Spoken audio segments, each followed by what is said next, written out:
Hey everybody, how's it going? Welcome to the channel. It's day 86 of the Fish 365 Challenge, where I'm going to fish every day for the entire year. Our bait of the day is a Z-Man Jackhammer Chatterbait. Today we're doing a little fishing off a boat right after work, and we're fishing a main lake cut with some shallow brush that drops right off into deep water.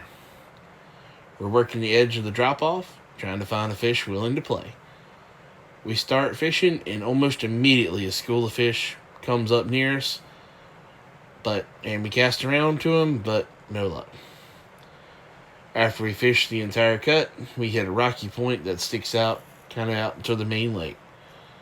Unfortunately, our time was short, so no fish today, but we'll be back at it again tomorrow. See you then. Thanks for watching.